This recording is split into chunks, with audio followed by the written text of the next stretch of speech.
ঐক্যবদ্ধ হওয়া, পিপল আকারে আবির্ভূত হওয়া, হাজির হওয়া, এই জিনিস কি আবার ফেরত আসবে কিনা, অথবা এই জিনিস ফিরিয়ে আনার জন্য সেই রাজনৈতিক নেতৃত্ব এবং সেই দৃঢ়তা এবং সেই নিষ্ঠা আমাদের আছে কিনা, এই কোয়েশ্চেনটা আমি আমাদের এবং আমাদের রাজনৈতিক নেতৃবৃন্দ করব।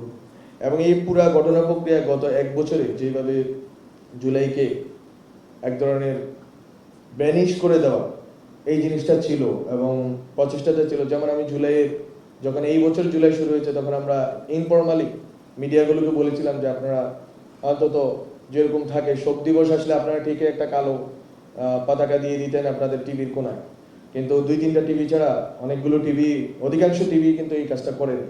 ফলে যে ন্যূনতম যে তাদের সংবেদনশীলতা নাই এটা প্রমাণিত। এবং অনেকগুলো টিভিকে আমরা যেই সরকারে আছি, এটা আমরা মজা করে বলি, এটা হচ্ছে 2টা কথা বলি এটাকে, যেটা হচ্ছে কি বলে আপনার মানবাধিকারের সরকার। মানবাধিকার পরিস্থিতি অনেক খারাপ, কালকে রিপোর্ট আসছে, সত্য। সাংবাদিকদের উপর আক্রমণের হার গত 1 বছর থেকে বেশি, সেটা আলোচনা করা যাবে। কিন্তু বিষয়টা হচ্ছে আমরা আসলে হস্তক্ষেপ করি নাই মিডিয়াতে। এখন মিডিয়ার স্বাধীনতা এবং মিডিয়ার দায়িত্বশীলতা, অ্যাকাউন্টেবিলিটি, এই 2টা বিষয় নিয়ে আমি গত 4 মাস ধরেই বলে যাচ্ছি, কিন্তু আমি দেখতেছি না যে আসলে দায়িত্বশীলতা বলতে কোনো কিছু আছে। বরং যেটা হচ্ছে যে সেট অফ ন্যারেটিভস বারবার পুশ করা হচ্ছে, বারবার আমাদেরকে পেছনে নিয়ে যাওয়া হচ্ছে। আমরা যেই জায়গায় ছিলাম ওখানে আমাদেরকে টেনে নেওয়া হচ্ছে। যেই ন্যারেটিভগুলোতে পা রেখে হাসিনা এতদিন ক্ষমতা ছিল, সেই ন্যারেটিভগুলোতে আবার ফেরত যাচ্ছে। যেই মুখগুলো হারিয়ে গেছিল 1 বছরে, তাদের আবার ফেরত আনা হচ্ছে, বিভিন্ন প্ল্যাটফর্মে ফেরত আনা হচ্ছে, বিভিন্ন সুন্দর সুন্দর নামে ফেরত আনা হচ্ছে, শুধু বিদেশে না দেশেও। আমরা সবই পর্যবেক্ষণ করতেছি। এখন আপনি বলতে পারেন আপনি মন্ত্রী মানুষ, আমাদের যারা স্টুডেন্ট আছে তারা এই কথা আমাকে সবসময় বলে, ফেসবুকে লেখে, ভালো এবং খারাপ সব অর্থেই লেখে, যে আপনি মন্ত্রী মানুষ, আপনি অসহায়ত্ব প্রকাশ করবেন কেন? অসহায়ত্বর বিষয় না, বিষয়টা হচ্ছে যে আমরা আসলে কতটুকু সক্ষমতা রাখি। আমরা সরকার হিসেবে যতটা না শক্তিশালী ছিলাম, তার চেয়ে বেশি শক্তিশালী ছিলাম যখন জনগণ হিসেবে ছিলাম। এখন যখন সরকার আর জনগণের মধ্যে আমরা ব্রিজ ভাবলাম হচ্ছে রাজনৈতিক দলগুলোকে, যে রাজনৈতিক দলগুলো জনগণের প্রতিনিধিত্ব করে, তাদের সাথে বসে গেলাম আমরা ঐকমত্য কমিশনে। তখন জনগণ আর ওই বিপ্লবের জুলাইয়ের জনগণ আর জনগণ থাকলো না, ওরা আবার বাসায় ফিরে গেছে, আবার ক্রিকেট দেখা শুরু হয়ে গেছে গত 1 বছর আগে বা পরে। যেটা আমরা বলছিলাম বাংলাদেশের তরুণরা প্রতিটা রাত্রে জেগেছিল গত 1 বছর, খুবই অস্বাস্থ্যকর। আমি নিজেও এটার অন্তর্ভুক্ত, আমিও সারা রাত জাগার মানুষ, কিন্তু জেগেছিল সবাই, পলিটিক্স দেখতেছিল, সবাই পলিটিক্স নিয়ে আগ্রহী ছিল। এতে এই যে দেখলেন রিসেন্টলি আপনারা দেখছেন, এটা খুবই একটা বড় সড়ো শিফট। আমি আমার প্রজন্মকে চিনি, এটা খুবই গুরুত্বপূর্ণ শিফট, যে আমাদের আগ্রহের জায়গাটা, আমাদের অ্যাটেনশনের জায়গাটা, আমাদের আকাঙ্ক্ষার জায়গাটা কতটুকু শিফট হয়ে যাচ্ছে। এখন আস্তে ধীরে জুলাই অপসৃত হচ্ছে, এবং আমরা যে জুলাই জনগণকে হারিয়ে ফেলেছি, এই দায়বদ্ধতা আমি মনে করি আমি সহ আমাদের পুরা রাজনৈতিক নেতৃবৃন্দের এবং স্টুডেন্ট লিডার থেকে শুরু করে সবার আছে। শিকারী সাংবাদিকতা থেকে শুরু করে পুরা যে 15 বছরের যে পরিমণ্ডল, এটার জন্য আমরা মে মাসে শেষে অথবা জুন মাসের শুরুতে আমরা হচ্ছে ইউএনকে চিঠি লিখেছিলাম যে আপনারা একটা স্বাধীন তদন্ত করেন, যে গত 15 বছরে সাংবাদিকতা কিভাবে সংগঠিত হয়েছে এবং সাংবাদিকতার ভিতর দিয়ে মানুষকে কিভাবে কিলেবল বানানো হয়েছে, এবং অনেক ক্ষেত্রে গুম খুন এবং এই ছাড়া যে মানবাধিকার পরিস্থিতিগুলো, এগুলো কিভাবে দামাচাপা দেওয়া হয়েছে, কিভাবে ন্যারেটিভ উৎপাদন করা হয়েছে মানুষকে হত্যার জন্য। তো এই জিনিসটা খুবই দুঃখের সাথে বলতে হয় যে আমাদের সময় শেষ হয়ে আসছে, কিন্তু আমি জুন মাস পেরিয়ে গেল, জুলাই আগস্ট নাগাদ তারা বললেন যে ইউনেস্কোর সাথে কথা বলতে।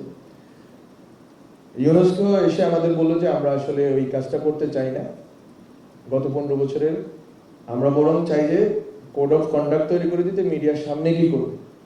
ফলে এই যে রিট্রোস্পেকশন এবং ইন্ট্রোস্পেকশন, 2 অর্থে যদি বলি, আমাদের হইল না। এটা আমি মনে করি যে অনেক বড় একটা দাগ রয়ে যাবে। কারণ এই লোকদের, যারা এই গণমাধ্যমের মালিক সম্পাদক ছিলেন, তাদের অবশ্যই ক্ষমা চাওয়া উচিত, অবশ্যই তাদের জনগণের কাছে দায়বদ্ধ হওয়া উচিত, জনগণের কাছে আসা উচিত। আমি বারবার বলেছি, আকার ইঙ্গিতে বলি, কারণ তথ্যমন্ত্রী কিছু বললে, তথ্য উপদেষ্টা কিছু বললে এটা নিউজ হয়ে যায়, এবং নিউজের আরো অনেক আপনারা দেখেছেন অলরেডি, বিভিন্ন গ্রুপের বিভিন্ন নিউজ হয়। প্রত্যেকটা গ্রুপ তো আছে, গ্রুপ অফ কোম্পানিজের বিভিন্ন নিউজ হয়।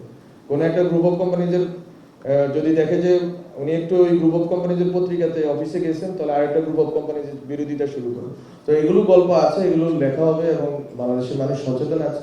গণমাধ্যম সংস্কার কমিশনে আপনারা দেখেছেন অলরেডি যে আসলে কার মালিকানায় পত্রিকা এবং টেলিভিশন চলে, এবং আজকে টেলিভিশন এবং অনুমোদন নিয়ে যে হাহাকার, এই হাহাকার হচ্ছে পুরাতন বন্দোবস্ত এবং যারা মনে করে যে নতুন কোনো মানুষ, নতুন কোনো যাতে মুখ না আসে তাদের হাহাকার, এবং এইগুলো আমরা বুঝি। এবং এই জন্য আমি গতকালকে স্পষ্ট বলেছি, এবং আমি যদি একদিনও থাকি সরকারে, আমি এই চেষ্টাটাই করবো যে আমি নতুন মিডিয়া দিয়ে দেবো। আমরা যেহেতু ফেসিবাদীদের মিডিয়া বন্ধ করি নাই, আমরা নতুন মিডিয়া দিব, এবং নতুন মিডিয়ার মাধ্যমে নতুন মুখ আসবে, নতুন ন্যারেটিভ আসবে, নতুন বক্তব্য আসবে। এবং এই বক্তব্যের বিরুদ্ধে বক্তব্যের লড়াই, যেহেতু আমরা ভায়োলেন্সে যাইনি, ফলে তো আমরা বক্তব্যের বিরুদ্ধে বক্তব্যের লড়াই, চিন্তার বিরুদ্ধে চিন্তার লড়াই আমরা যাব, এবং আমরা মনে করি আমরা অবশ্যই জয়ী হব। এগুলো খুবই স্পষ্ট কথা, এখানে কোনো দোয়াশা রাখার কিছু নেই। এখন এই যে টেলিভিশন চ্যানেলগুলো, আজকে আমি এটা বলে যেতে চাই, যদি পিআইবির সুযোগ থাকে, টেলিভিশন চ্যানেলগুলো কি ভূমিকা রেখেছে এটা একটা আপনারা দ্রুত একটা গবেষণার কাজ করে দেন, এবং এটা আপনারা এই ডিসেম্বরের মধ্যে করে দেন। আশা করি করতে পারবেন, বাজেট থেকে শুরু করে এগুলো আমি দেখবো, আপনারা এই কাজটা করেন। আমার মনে হয়েছে যে এই জিনিসটা মিসিং, যে টেলিভিশন চ্যানেলগুলোর পক্ষপাত, এবং মানুষ কিন্তু তখন টেলিভিশন চ্যানেলগুলোর জন্য বসেছিল, লাইক মি, একটা কিছু দেখায় নাই যে এই মানুষগুলোকে মেরে ফেলা হচ্ছে, ছাত্রদেরকে মেরে ফেলা হচ্ছে, কেউ দেখায় নাই আমাদেরকে। সো এই ইন্ট্রোস্পেকশন দরকার মিডিয়াগুলো যদি মনে করে আজকে রাজনৈতিক দল এবং বিভিন্ন ক্ষমতার যারা অংশীদার তাদের সাথে মিলেমিশে তাদেরকে একটু শেয়ার দিয়ে, তাদেরকে একটু সাথে রেখে তারা পার পেয়ে যাবে, আমি মনে করি না পাবে। আমার এখন এসব বলার সময় হচ্ছে, আমি বলবো যে আপনারা অবশ্যই আপনাদের ভুলগুলোর ব্যাপারে আপনাদেরকে নিজেদের বক্তব্য এবং অবস্থান স্পষ্ট করতে হবে, এবং মানুষের সামনে যেতে হবে, জনগণের সামনে যেতে হবে। কেন আপনারা করতে পারেন না, কে আপনাদেরকে বাধা দিয়েছে এবং কে আপনাদেরকে বাধ্য করেছে। ফলে এই জিনিসগুলো আমি মনে করি যে এটা আমরা যেহেতু ইউএন এর মাধ্যমে করতে পারি নাই, বারবার চেষ্টা করা সত্ত্বেও 2 মাস ধরে আমি লেগেছিলাম, কিন্তু তারপরে তারা ইউনেস্কোকে পাঠিয়ে বললো যে এটা না করে তারা কোড অফ কন্ডাক্ট রচনার দিকে যাবেন। তারা এটা রচনা করতেছেন, আশা করি এটা ভালো কাজ হবে। Furniture just smarter. JMG Furniture.